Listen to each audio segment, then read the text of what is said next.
Clemson just secured a 12-year rivalry with Notre Dame. We'll talk about it right here on Locked On Clemson.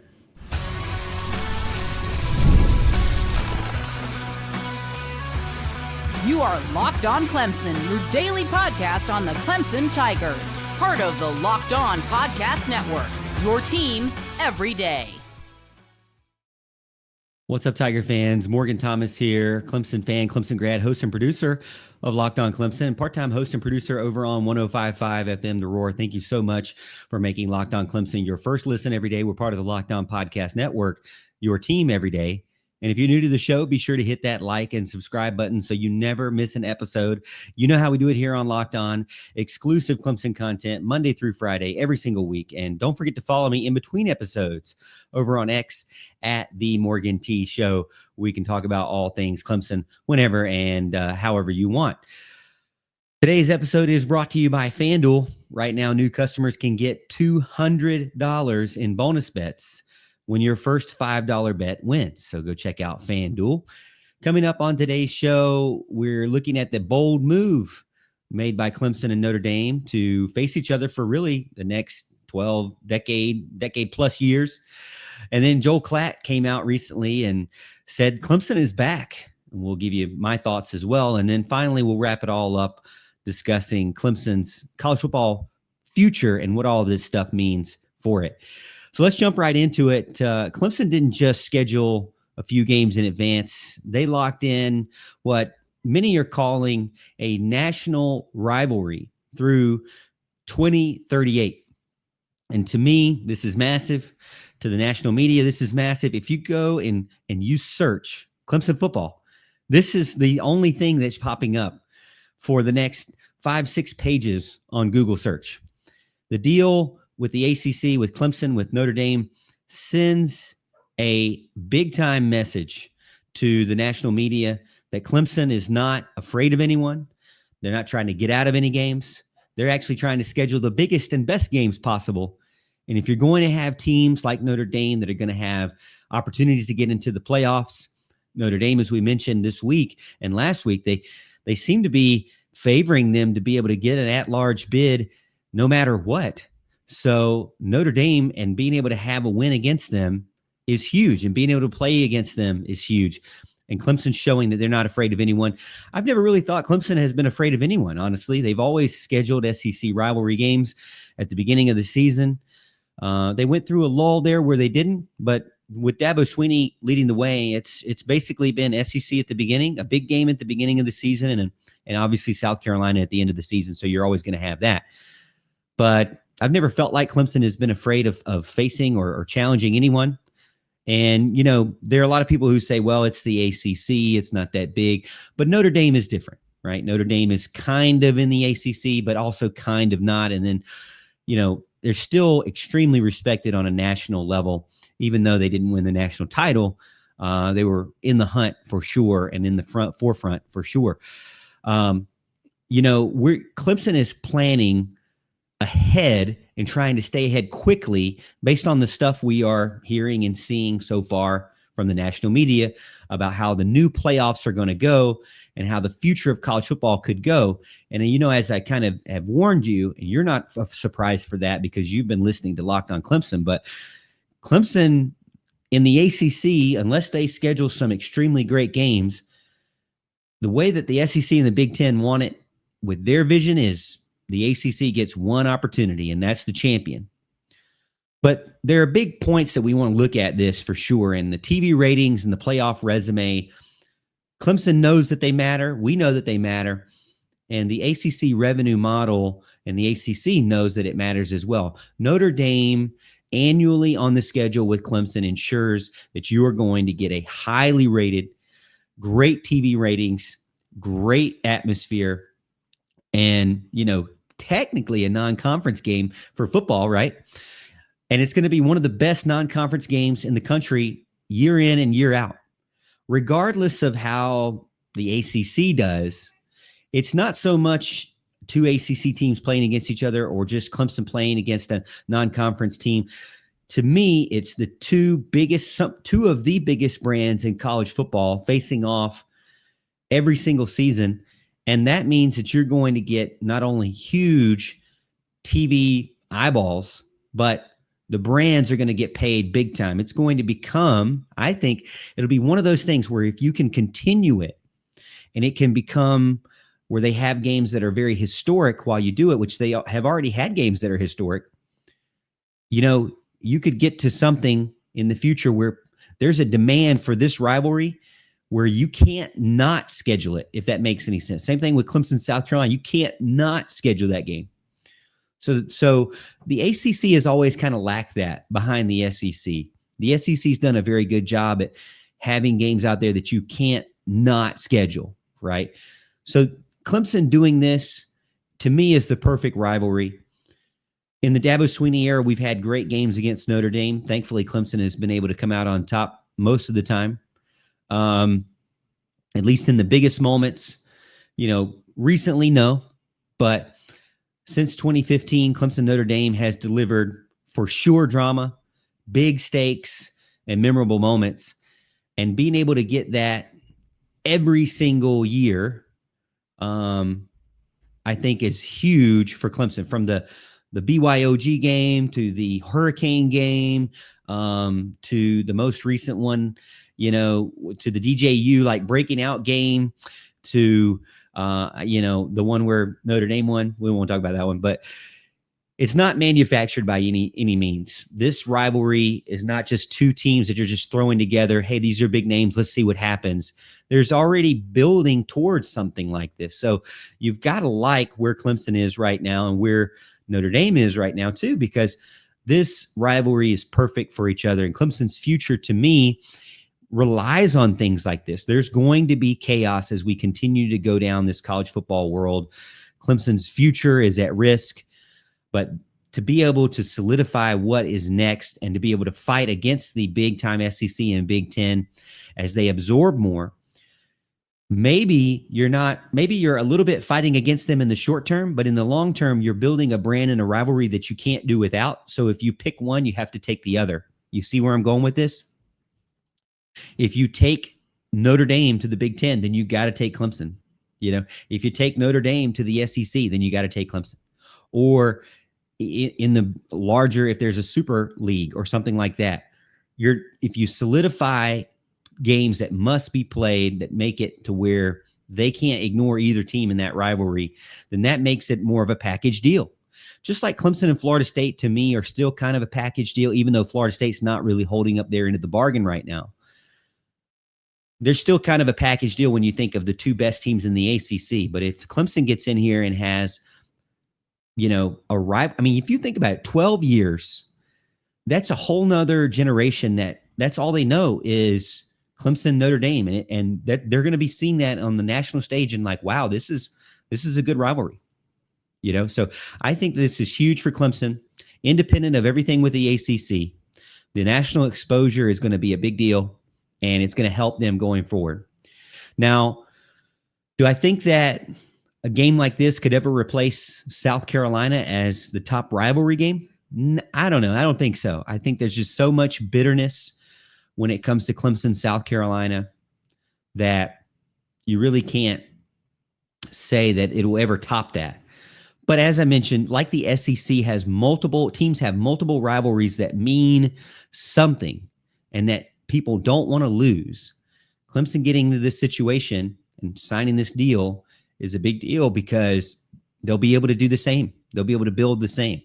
So while it may never top South Carolina, to have Clemson always playing Florida State, always playing South Carolina, always playing Notre Dame, that's huge. And then throw in another big-time SEC team, there should be no argument about conference, really. There should be no argument about it because Clemson, year in and year out, tries to schedule the best teams possible, whether or not the ACC is up or down. Now, does this help the ACC in the long run? I don't know. I'll have to see how it shakes out because I still could see, as I mentioned earlier, I could see a scenario where it really doesn't help the ACC. It helps more Clemson and Notre Dame and the big brands there. And I'm not worried about Clemson losing this matchup much more than I think it'll be an even matchup, maybe more than Clemson fans want to admit. in this annual. I don't know if they'll actually go out and beat Notre Dame year in and year out like they do South Carolina. Historically speaking, last few seasons at home at least not as good. But I do feel like that. If they lose every single one of these 12 games, then that would definitely be kind of frustrating as a Clemson fan. But I don't see that happening. I see Clemson winning 50%, 60%, maybe one way or another. There's not one that, there's not really like one that I'm looking forward to in the future. I just feel like having this on the schedule is a big deal for sure. Now, the big question too is like, should it become, everybody wants to brand everything, and that kind of even further tries to solidify that you can't do without it when you name it something. So maybe we should name it something. Maybe we should name it something and then have a trophy with it, because then you're not getting rid of that more often than not. So it might be a good idea to not only just play this for 12 years, but to try to make it into something where, this is the orange and green, championship trophy. You can't not play this game, anything where you can brand it to where Clemson and Notre Dame come out on top. I think it's a good thing. You want to make partnerships with the best, and that's what we're seeing here. All right, we're going to continue the show talking about what Joel Klatt has said about Clemson and where he has them in his rankings so far, and why that matters to us.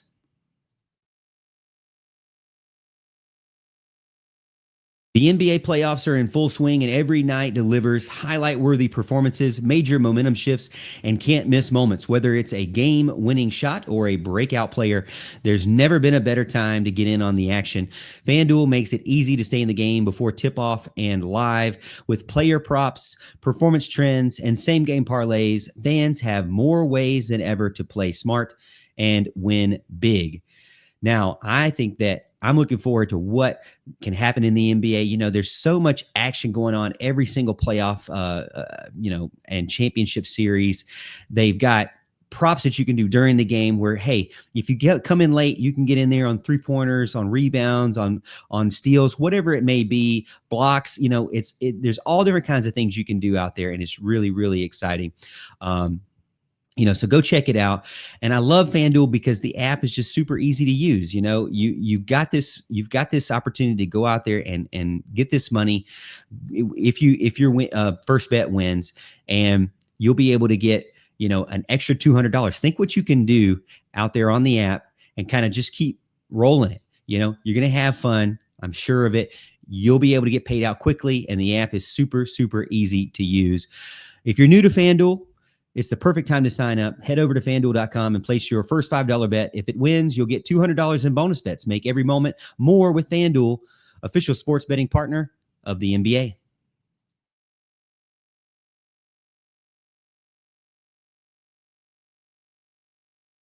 Fox Sports Joel Klatt has Clemson ranked 5th in his post-spring top 25, ahead of Alabama, ahead of even Georgia, and even ahead of LSU.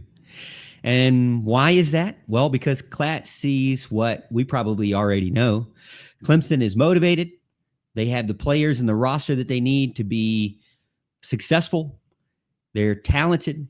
And I think with the new coaching staff, they're built to dominate. Three key points that I think that we're familiar with, that other people, if you're not new to this, if you're not, a regular listener to the show, you probably don't know, but Cade Klubnik is back. And the wide receiving corps is a national contender. He returns for his last season. Well, I say last season, but you never know with college football. Maybe he goes and plays hockey somewhere. Who knows with how college sports are right now. But we don't expect Cade we expect this to be Cade's last rodeo. Garrett Riley now should be clicking on all cylinders. There's no guesswork between the quarterback and the offensive coordinator. Antonio Williams, TJ Moore, Bryant Wesco, add in Tristan Smith and Tyler Brown being healthy, and some of the other guys. One of the best wide receiver trios and groups in the country. And this group has speed, route running ability, yards after catch potential, and they really have high point ability if that's a word, high point ability. Yeah, I'm going with it. They have that, and they have a red zone threat, so they have a little bit of everything. And I think that wide receiver U could be coming back towards Clemson here.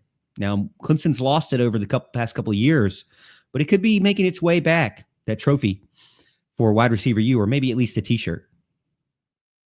Another thing that's really big too is the defensive line. You got to really like what they've done. They've added in Will Helt to the mix with Peter Woods and TJ Parker back in their traditional position. Well, Peter Woods back in his traditional position, and TJ Parker, we've already hyped them up a ton. Woods and Parker should be building towards potential first-round draft picks in the NFL. And that's no fan hype at all. That's no smoke from me. That's no coach speak either. We know that TJ Parker and Peter Woods have what it takes to get into the first round of the NFL draft. Combine that with a new defensive coordinator in Tom Allen, who was able to have great defenses at Penn State and Indiana. I think that we're going to see a lot of confidence come back to the defense, aggressiveness, fundamentals, and havoc just overall. So you couple the fact that you have a talented quarterback, great wide receiver group, and defensive line that is one of the best in the country. What does that sound like to you when I say that out loud? That sounds like to me like the Clemson teams of old. Sounds like to me the Clemson teams that went to the playoffs and Clemson teams that went to the national championship game and won those games, built off of surrounding a quarterback with great players and protecting the offense and the scoring with a huge defensive line that is first-round draft pick worthy. And the schedule, as we've also mentioned, is really there for the taking. Clemson is going to be able to go after SMU again, LSU, South Carolina, Syracuse, and Louisville, and they're going to have a lot of opportunities on a national level to show what they can do and how real they are from the very beginning of the season. And so finishing up with LSU at home, or starting up with LSU at home and then finishing up with South Carolina on the road, to me, that is a great start and finish to the season if you can continue to do what you need to do and execute properly. And I do feel like that Clemson will be able to do that. Clemson, if they win early, it's controlling your own destiny. And they had that opportunity last season. They lost it and then they got it back. So I look for Clemson to be more settled in for the entire season this year and to be ready to make that college football playoff push as we're expecting. Could this be one of the best wide receiver groups since T. Higgins and Justin Ross? I think so. I think it's maybe even better. Now, T. Higgins ended up being extremely good and, has done really well in the NFL. Justin Ross hasn't really done much in the NFL, and Justin Ross really had one great season with Clemson and kind of fell off because of injury. So I do think this could be one of the best wide receiver groups since that Clemson has had in a long time. And really, if you really think about it, their best wide receiver groups are ones that didn't even make it to the playoffs or the national championship game. But I think this group, this entire group, hats off to Tyler Gresham and to Dabo Swinney for the recruiting and Jordan Sorrells for the management of this roster, because what they have now is a wide receiver unit to be hyped up about for sure. And you can already tell it from the national media. We already knew it here, but they are now catching on, and they're saying, this is the real deal, and we should have Clemson up in the top 5. After years of frustration, Clemson's back in the top 5. After years of Cade Klubnik struggling, does he need anybody to push him now? I mean, I think from the spring game, he's got guys that are pushing him, but I don't think that he needs any external pressure, because he has everything that he needs in front of him to pressure him or push him to get to the next level. This is kind of a contract year, in my opinion, for him. We're not going to get him next season, so he has to prove what he can do to get that big-time NFL paycheck. And, I know a lot of people may say, well, you talk about the defensive line, you talk about the defense and Tom Allen, but I don't know if Brent Venables can be replaced that quickly. I can see that. But I do think if anybody can do it, it wasn't Wes Goodwin. It was going to be Tom Allen. Somebody like a Tom Allen is more of the guy that you would think would be a defensive coordinator. And honestly, I think Brent Venables is a better defensive coordinator than a head coach. He just doesn't seem like the sign autographs, kiss babies type guy. Dabo Swinney's that guy. Tom Allen, he's more of a Brent Venables kind of Dabo Swinney mix, And so I think that you're going to get back to what you're used to with Clemson's defense. And that's really what you want at the end of the day. How unrealistic is it for, or how realistic is it for Clemson to go undefeated? That's tough. I don't even really want to talk about it much because undefeated would be, and if I'm going ahead and talking about it, I feel like I would be in some ways jinxing the team. It is going to be a difficult schedule, more difficult than last season. And they may trip up, but it's not because they don't have the talent or the roster or the coaching staff to win every single game. They have everything they need to be a dominant team, in my opinion. But it's really up to them whether they want to go and take it or not. We can sit here and talk about it on these podcasts, on these shows, whatever, on the radio. But at the end of the day, the team has to take it. They have to take that step forward.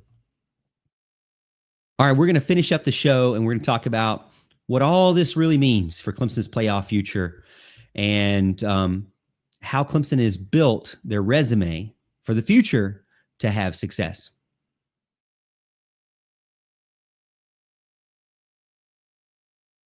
Scaling your business requires the right expertise at the right time with Upwork.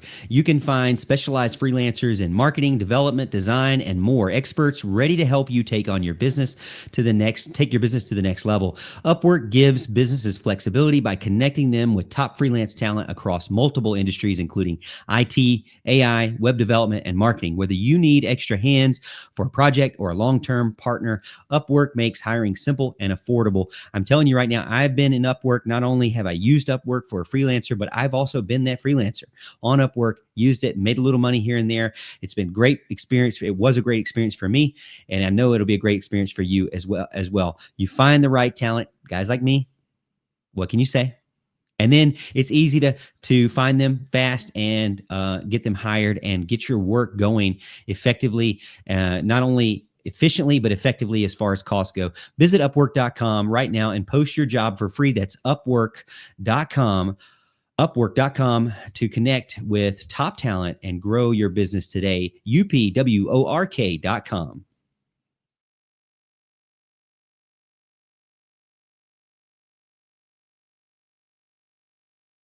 This is not just about hype. It's about strategy. Dabo Swinney and Graham Neff are positioning Clemson for a long-term relevance in college football.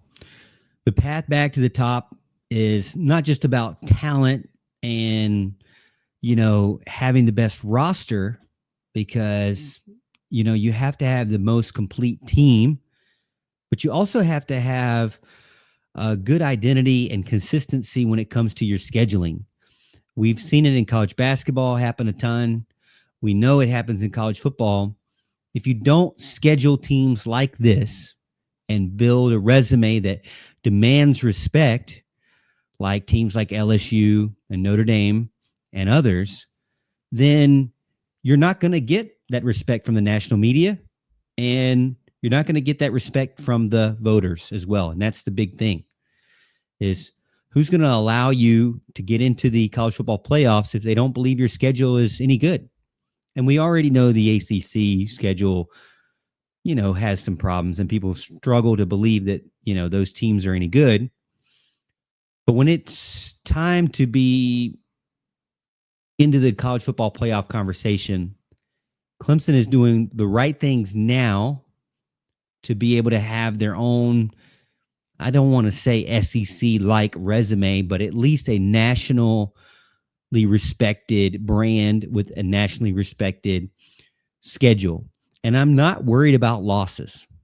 They may get some because they're playing more difficult teams. And if they can't rise to the occasion, well, then, yeah, they weren't as good of a team as we thought they were. But I do think that Clemson and Dabo Swinney has built a roster that can compete with anybody. He's already proven that to us So it's all about putting yourself in the right position to win games, but win the games that matter and win the games that make you look better, because money matters and TV revenue generation matters. TV viewership matters. Getting on national television and getting a bigger cut of the revenue that's out there in the advertising. When you're playing games, some of these average ACC games are not, while Clemson still has a big fan base that watches these games, don't get me wrong, but they're not getting the eyeballs like a Clemson Notre Dame game will get. So it makes a lot of sense. Clemson is doing what a lot of teams want to do, and really not everybody has had a ton of success in doing so. They're not just talking about the brand matchups versus the big dogs out there.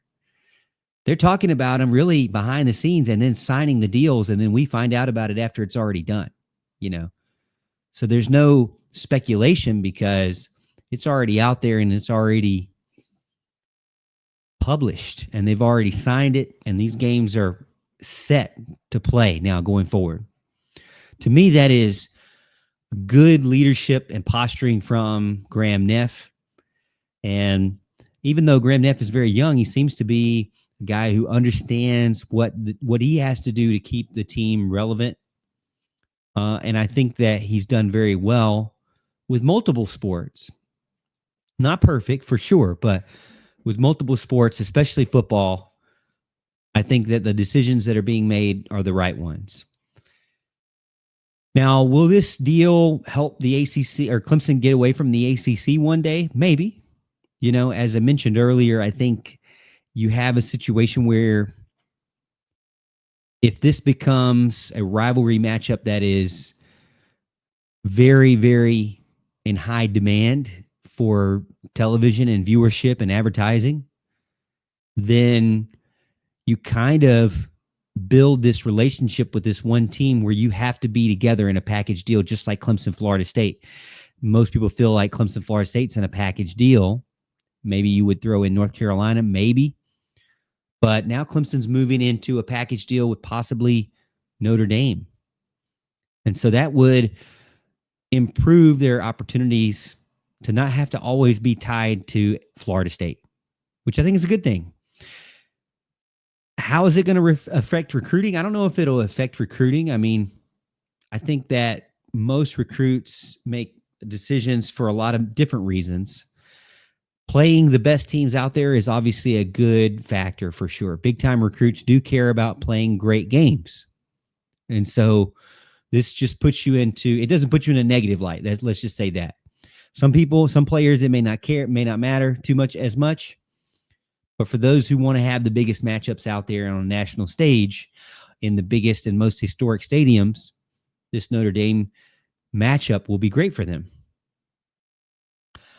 Do I think that other teams are going to mimic this strategy? Yeah, I do. I think other teams are going to start to try to figure out how they can sign long-term rivalry matchups that aren't necessarily true rivalries right now.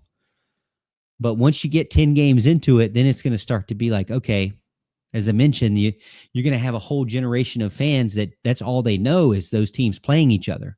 And they're going to demand that. So it may not be true to us right now, but it will start to grow and build and snowball as they continue.